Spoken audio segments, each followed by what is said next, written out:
Morning guys, hope everybody's keeping safe and well. Today's Saturday the 21st of March 2020.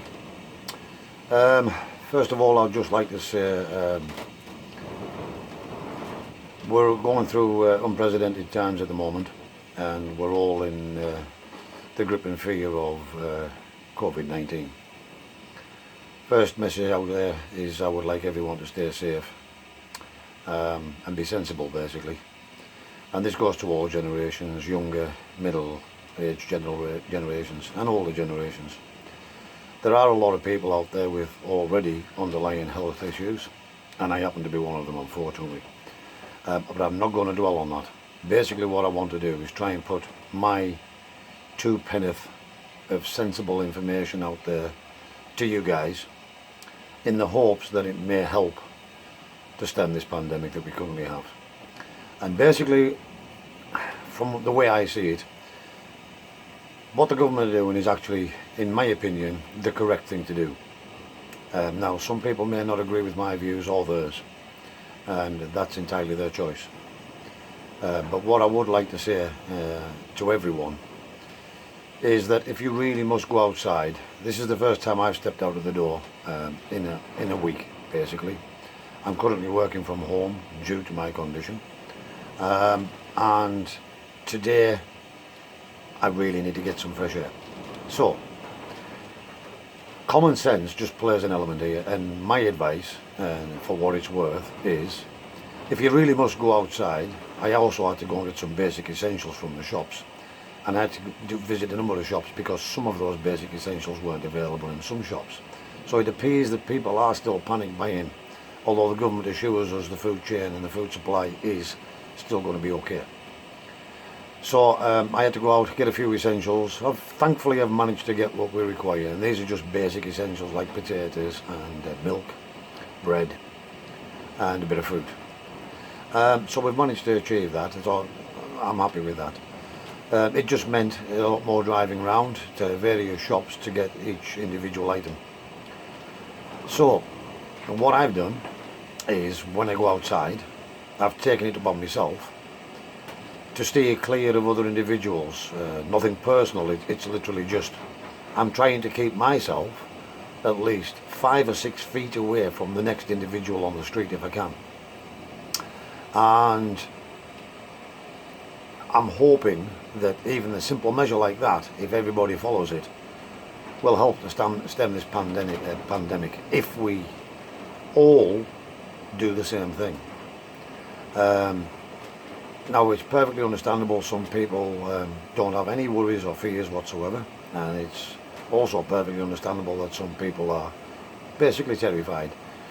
But if we're all sensible about this, we really can turn it round, I hope. So for what it's worth, guys, my advice, I've also got some masks as well, which I wear outside if I have to be outside. I've came up here basically to get a little bit of respite from the 4 walls in the house, and I've came up for some fresh air, plus the birds and animals need fed and watered, and just to do a little bit of pottering about to try and get in touch with nature. Like I say, for my advice, for what it's worth, I think if every individual, young, middle-aged and old, basically, sorry, the kettle's boiling there, I'll just turn that off a moment.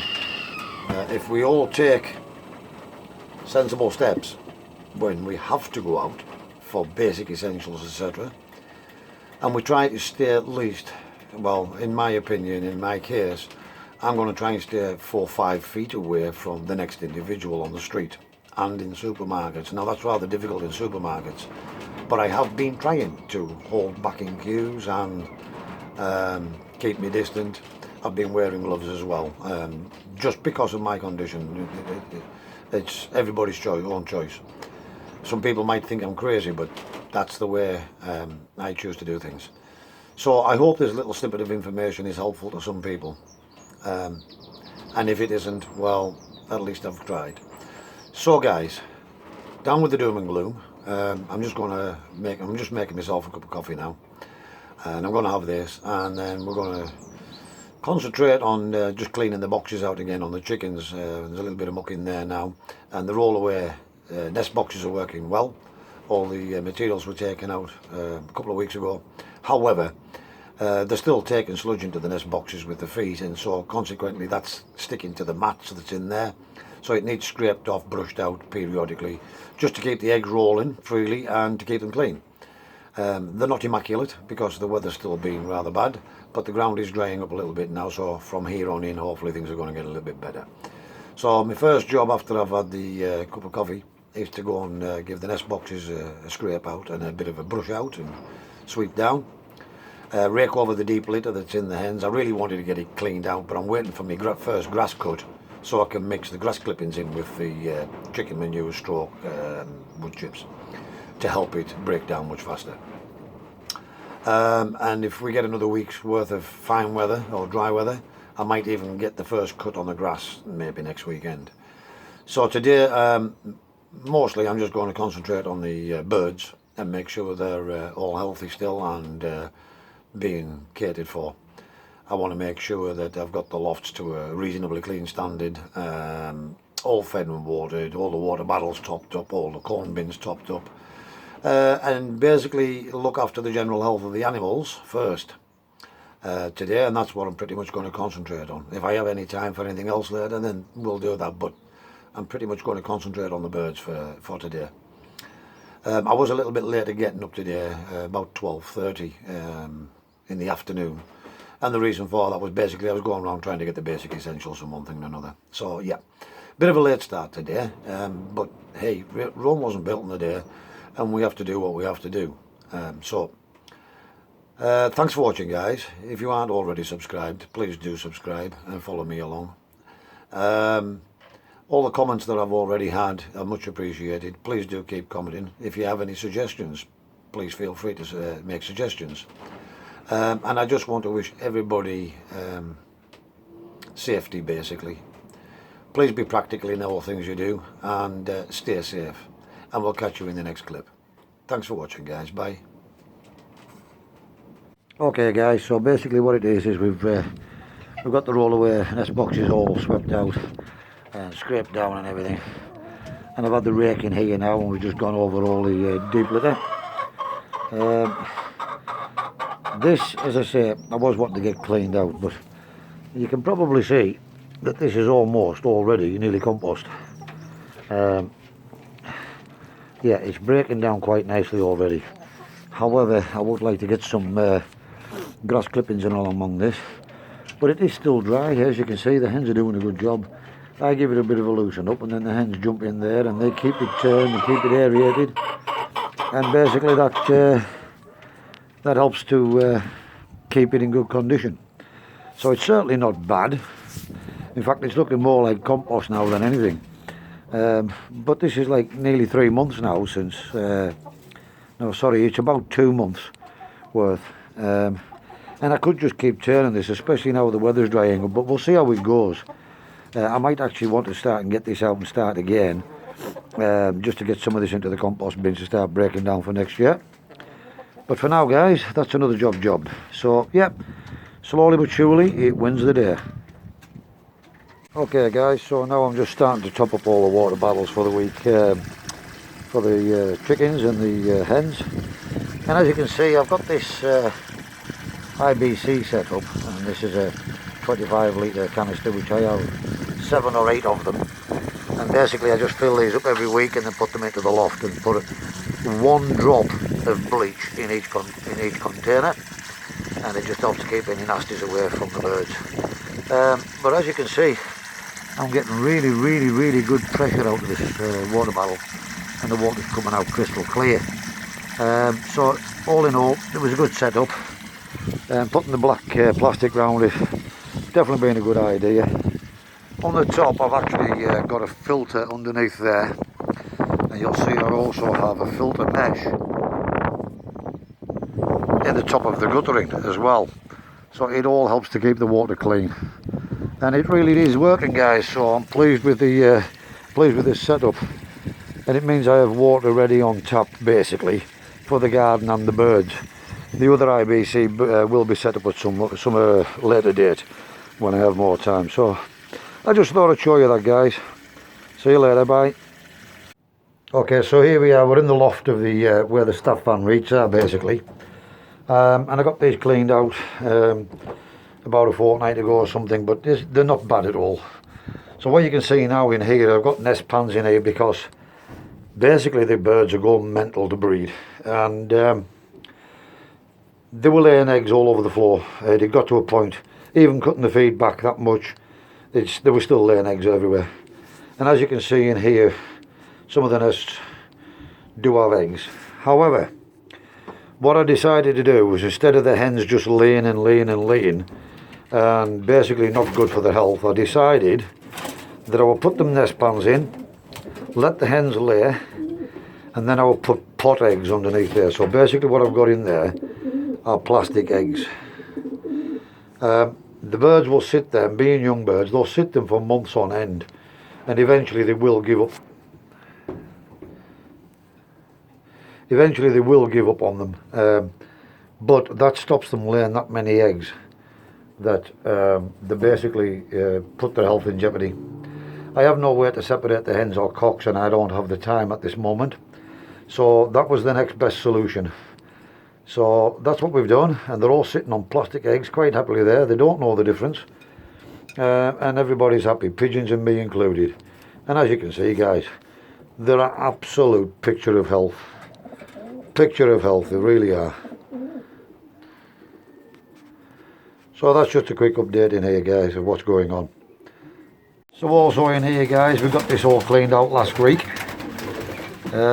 We did manage to get this, I say, I didn't bother videoing it at that time, but we did get this all cleaned out last week. And these birds, equally, mixed cocks and hens, are still absolutely thriving from a health perspective. They are starting to lay eggs on the floor now, so I'm having to pick those up and throw them away. Time constraints don't permit me to provide them with any breeding facilities this year, because I just don't have the capacity, and most of these, as I said, are for sale, so until I get down on numbers we can't breed anything. So we'll just have to try and control any breeding the best I can. Eventually what I might do over the next weekend or two is close this door over here and separate the two sections and start to identify what are cocks and hens and segregate the sexes. But for now we'll move on to the next lofts, and I'll start making a clean on those. Catch you later, guys. Bye. Hi again, guys, back in the shed now and just having another cup of coffee. So had a bit of an afterthought, and I'm thinking to myself, the question on the tip of everyone's tongue was probably going to be, wow, you've just been handling chicken manure, and especially in the light of the way things are now. Just for your information, guys, I am washing my hands. I'm using the boiled water from the kettle, and I'm also using your good old-fashioned domestos, which I pour onto a bit of kitchen roll, and then use the hot water from the kettle, and I'm disinfecting my hands as I go along.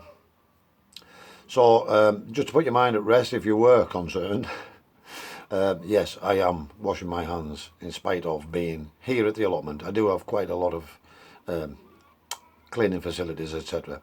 Another question that might be on the tip of your tongue is, you heard me say I put 1 drop of bleach in a 25 litre container that I fill with water for the racing pigeons and the chickens. Now, all I can tell you is I've done this for years and years and years. You can see from the videos the health of the racing pigeons. You can also see from the videos the health of the chickens, the livestock.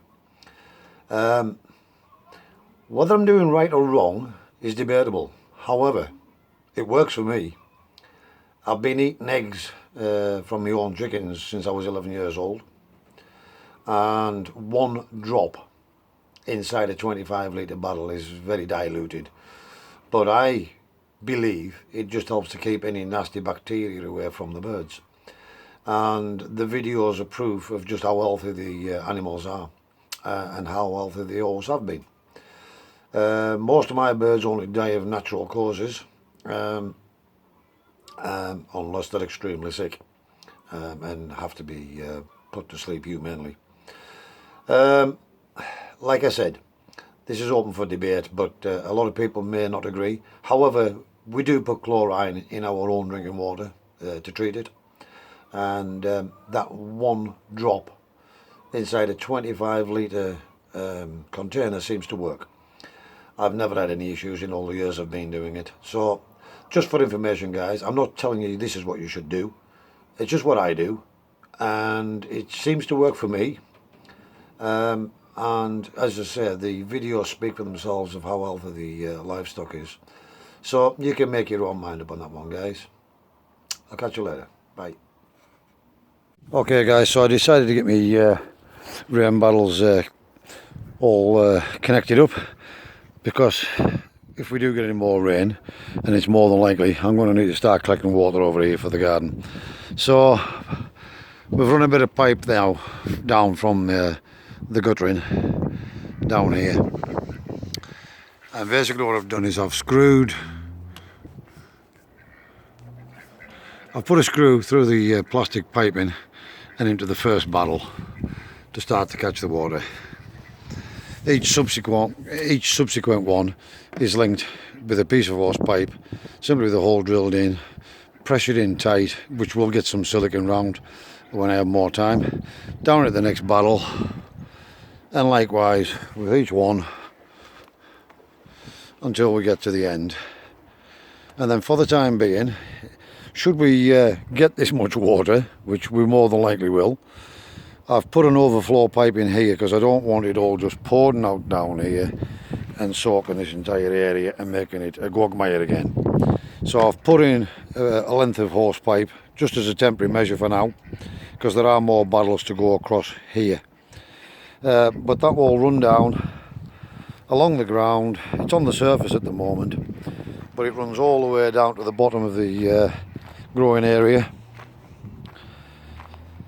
and knocked a hole in the fence, and that takes it straight out through the fence and over the backside here, so the water can run off outside of the garden and growing area.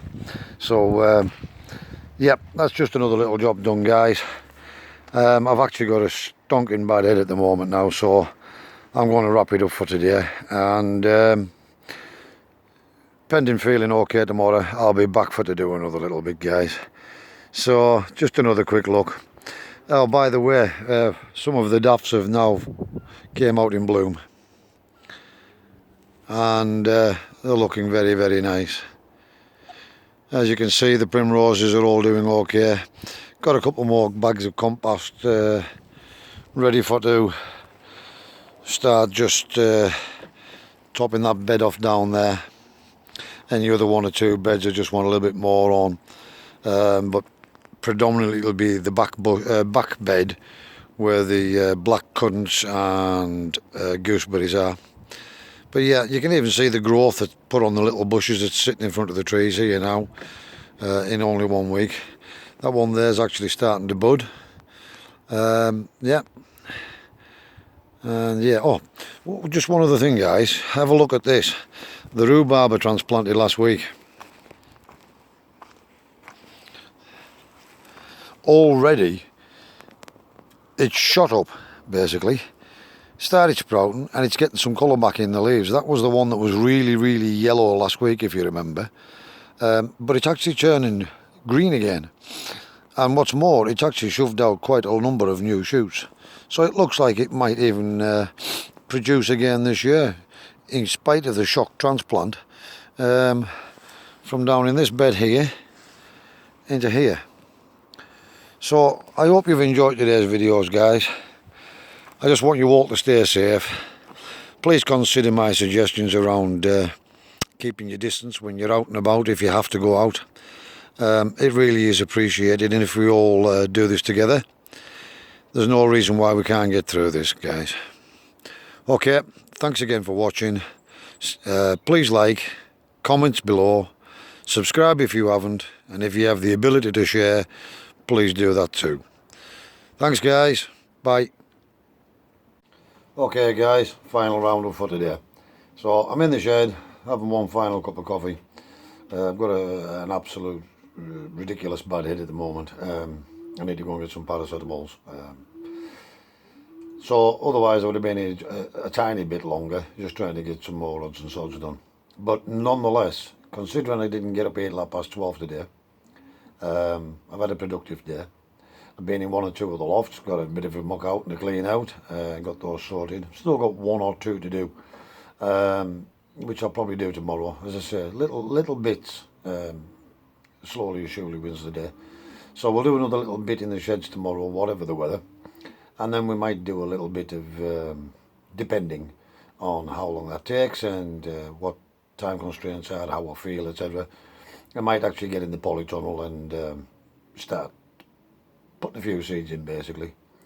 Probably the tomatoes and some peppers and some lettuce. I've actually got some onions grown from seed down home in my little tiny greenhouse that's attached to the wall in the backyard. We only have a little small backyard. And they were kindly gifted to me by my wife's father, my father-in-law. And I never did get them transplanted because basically I wasn't ready. So they've been sitting in the pot waiting for to be transplanted. They're still healthy and okay. So we'll get those pricked out and probably use those in that last bit of the growing area in that bed where the apple trees are. I have that little small area. Rather than buy another onion set, I forgot I had these actually, so we'll get those put in instead. So that'll give us two different types of onions. I'm not sure what the type are that I got off the father-in-law, but I know he grows fantastic vegetables every year, so they will be good whatever they are. And he'll have bought the seeds in from some reputable company. Excuse me. So I just want to say again, thanks if you are watching my videos and following me along. I really do appreciate your company along the way. I would appreciate comments, good or bad, whichever they happen to be. Not too bad, of course. But yes, any suggestions or things you'd like to see different, or you would like to make suggestions that I could possibly follow, then please feel free. Put the comments in the sections below. And hopefully, feeling a bit better tomorrow, we'll be back to do a little bit more. And then that'll be me isolated again. Up here, I basically don't see a soul all day. So I'm well isolated even though I'm out and about. As I said, I'm just at the allotment, getting in touch with nature, getting plenty of fresh air, trying to keep myself healthy. And at the same time, I'm still keeping my distance from the general public in general. I don't see anybody hardly at all, and if they are, they're walking up the path and I'm well away out of arm's reach. So thanks again guys, keep watching and follow my shenanigans as we go through the season. Take care all, bye.